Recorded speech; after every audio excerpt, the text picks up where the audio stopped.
Alors, petit focus sur la collection de luminaires. La collection de luminaires se veut le plus compact possible, donc avec le moins de familles Revit possible, tout en ayant la plus grande polyvalence possible. Ils fonctionnent tous de la même façon. On va se faire un petit exemple ici avec celui-là que j'aime beaucoup. Quand je dis qu'ils fonctionnent tous de la même façon, c'est dans les propriétés du type, on a les informations dimensionnelles. Donc, par exemple, ici, je peux faire varier la hauteur supérieure du spot, la hauteur inférieure, l'espace entre le U de fixation et le spot, et également la largeur du spot, la profondeur du spot, la profondeur du U. Voilà. Donc, un truc tout simple, par exemple, ici, je vais réduire la profondeur du spot à 150 et je vais cliquer sur OK. Voilà.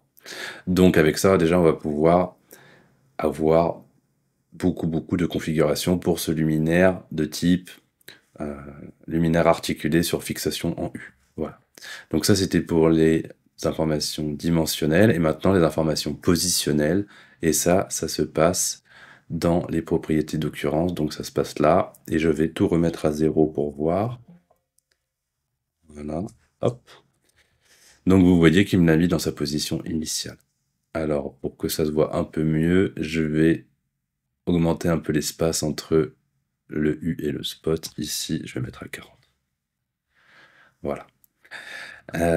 Et donc, je vais pouvoir le positionner comme je veux. Donc, si je veux le mettre contre une façade qui regarde vers le haut, par exemple, eh bien, je vais encoder les valeurs angulaires ici et pour positionner mon luminaire. Donc, par exemple, je le mets à 90 degrés contre la façade, je le fais pivoter 280 degrés pour lui faire regarder vers le haut, et ensuite je vais l'incliner ici, moins 20 pour regarder vers la façade, une valeur négative et une valeur positive pour regarder de l'autre côté. Voilà, donc c'est vraiment simple, et ça permet vraiment d'adapter la position de son luminaire comme dans la vraie vie, sans être embêté par d'autres problématiques. Et ça permet aussi, évidemment, pour ceux qui font de l'éclairage, si je mets la source lumineuse ici, là, voilà, ça permet évidemment d'orienter la source lumineuse, ce qui est très pratique. Voilà, CTRL Z pour effacer. Et donc tous les luminaires fonctionnent pareil, les luminaires tubulaires c'est pareil, donc je vous montre. Donc ils ont quand même tous certaines subtilités puisqu'ils ne sont pas tous pareils, mais là par exemple je peux modifier la longueur, et ici dans la liste déroulante je peux passer de design à technique. Technique, voilà, c'est le luminaire tubulaire classique, et si je fais design, c'est un luminaire un peu plus stylisé, rond. Voilà. Et donc pareil, hein, si je veux faire tourner mon luminaire, ça se passe ici. Par exemple, je peux le mettre comme ça. Voilà. Ou je peux encore le mettre au plafond, comme ça. Ou sur un rampant de toiture, incliné à 45 degrés. Tout ça marche très très bien. Voilà, CTRL Z. Ok, je vous ai montré celui-là, je vous ai montré les luminaires tubulaires. Le BAES, j'y viens juste après. Et puis après, j'ai d'autres luminaires où on peut faire varier toutes les dimensions. On va pas s'attarder, mais c'est très très simple, hein. L'idée est toujours la même, hein. Ici, les paramètres dimensionnels, et ici, les paramètres positionnels. Voilà, donc tout ça, ça marche vraiment bien.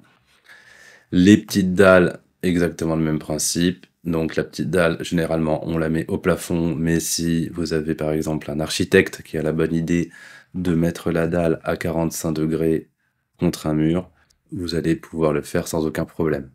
Les downlights, un petit luminaire suspendu sur filin, donc là, je peux faire varier la distance entre l'extrémité du luminaire et le filin. Je peux faire varier la taille de mon luminaire en paramètres de type toujours. Voilà. Et ici, en paramètres d'occurrence, je peux faire varier la hauteur de la suspente et l'inclinaison du luminaire. Voilà, tout ça fonctionne très bien. On a également deux détecteur, un détecteur plafonnier, un détecteur mural, et je vais aller dans la 2D pour finir la présentation des luminaires.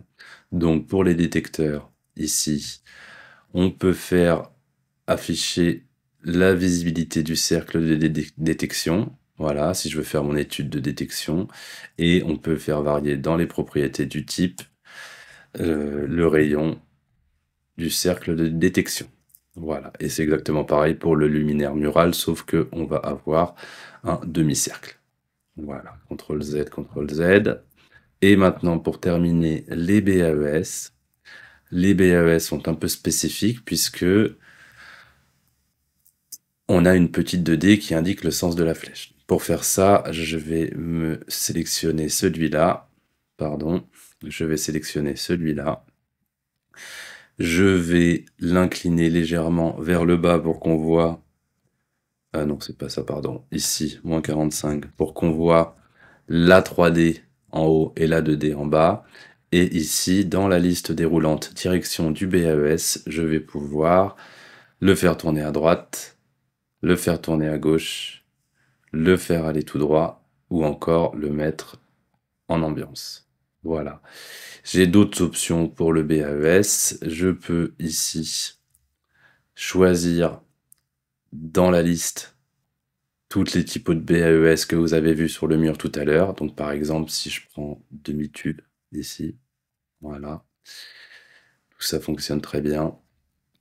Oh là, j'ai pris tube, pardon. Je peux décaler ma petite annotation si jamais j'ai des BAES superposés, comme on peut retrouver dans les parkings ou quoi.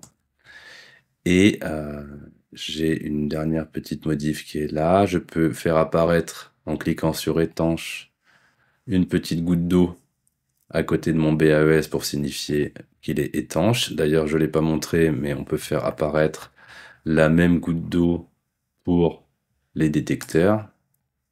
Ok, ça marche bien, ça permet d'avoir une cohérence graphique qui est agréable pour l'utilisateur, celui qui va lire les plans.